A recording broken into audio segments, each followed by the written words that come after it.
Selamat pagi Bu Vicky. Perkenalkan saya Kenneth Orlens dari kelas 12 Neil Armstrong. Sekarang saya ingin menyampaikan kritik sastra Kata Hendak Jadi Lembu. Novel Kata Hendak Jadi Lembu merupakan salah satu karya terbaik karangan Nur St. Iskandar.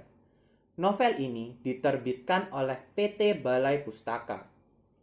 Nur St. Iskandar lahir di Sungai Batang, Sumatera Barat pada tanggal 3 November 1893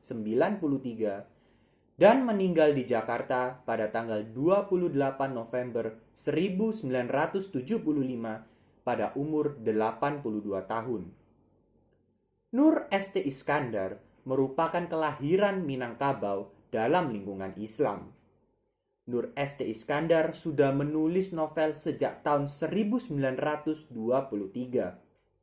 Selain mengarang Kata Hendak Jadi Lembu, Nur St. Iskandar juga telah mengarang berbagai kisah lainnya, seperti Salah Pilih, Cinta Tanah Air, Cobaan, dan Mutiara.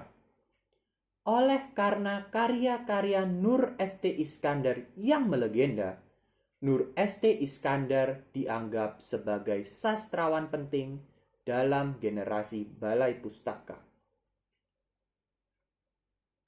Novel Kata Hendak Jadi Lembu mengisahkan tentang Surya yang sombong dan egois.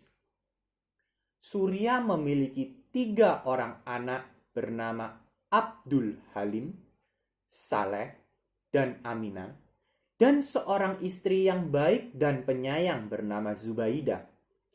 Surya selalu berfoya-foya dan jarang membiayai sekolah anak-anaknya. Kondisi keuangan Surya juga tidak baik karena Surya memiliki hutang di mana-mana. Hal ini membuat Zubaidah kesal dan akibatnya keluarga Surya pun tidak harmonis. Jauh sebelum pernikahan Surya dan Zubaidah, ayah Zubaidah, Haji Hasbullah, sebenarnya ingin menikahkan Zubaidah dengan Raden Prawira.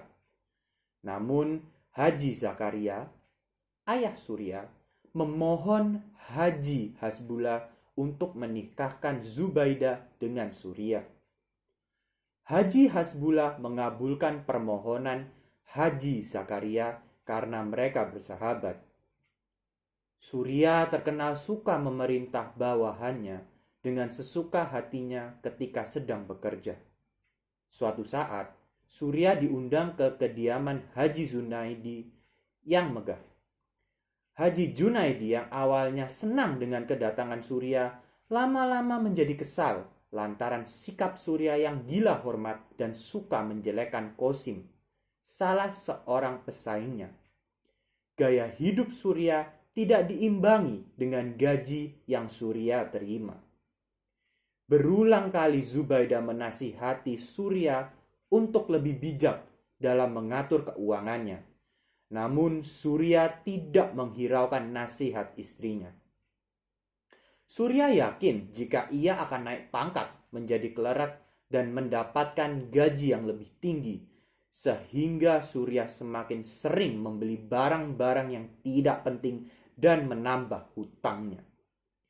Sayangnya, Surya gagal mendapatkan pangkat yang diincarnya karena pangkat tersebut jatuh ke tangan Qasim. Oleh karena ketidakmampuan Surya untuk membayar hutangnya, Surya mengundurkan diri dan tinggal menumpang ke rumah Abdul Halim dan meninggalkan hutang-hutangnya. Surya masih bersikap seenaknya saja walau tinggal menumpang. Tak lama, Zubaidah jatuh sakit dan meninggal akibat serangan jantung karena sudah tidak tahan dengan sikap Surya. Abdul Halim menyalahkan Surya atas kematian Zubaidah. Surya diusir Abdul Halim tak lama kemudian. Novel Kata Hendak Jadi Lembu memiliki kelebihan dan kekurangan. Kelebihan novel ini adalah mampu menjelaskan suatu keadaan dengan lengkap dan detail. Kelebihan ini dibuktikan dalam kutipan berikut. Seseorang terjaga mengunjur panjang di atas petidurannya. Tiada terasa olehnya sendi anggotanya yang berat dan penat. Napas yang turun naik dalam rongkongannya. Langkah beraturan kawannya yang setia di dalam dadanya. Jalan darahnya di dalam seluruh bagian dagingnya.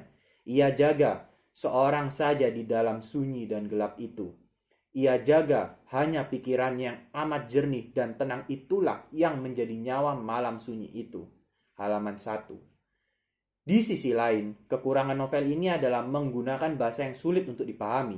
Kekurangan ini dibuktikan dalam kutipan berikut. Oh, tapi pengharapan Mantri Surya besar sekali akan menjabat pangkat itu. Katanya Juragan Pati, Wan asisten residen yang baru pindah, menolong dia. Halaman 103. Sebagai kesimpulan, novel Katak Hendak Jadi Lembu merupakan kisah yang sangat bagus. Walaupun novel ini menggunakan bahasa yang sulit untuk dipahami, novel ini mampu menjelaskan kejadian-kejadian secara lengkap dan detail. Novel karya Nur St. Iskandar ini mengandung pesan moral yang sangat penting seperti jangan menjadi manusia yang sombong, jangan pernah berhutang, dan jadilah orang yang bertanggung jawab terhadap keluarga. Sebaiknya, penulis menggunakan bahasa yang mudah dipahami agar pembaca dapat memahami maksud dari cerita. Marilah kita membaca novel Katak Hendak Jadi Lembu karena novel ini memiliki cerita yang menarik dan pesan moral yang penting. Novel ini dapat menambah wawasan pembaca tentang pengaturan keuangan dan pentingnya keharmonisan di dalam keluarga.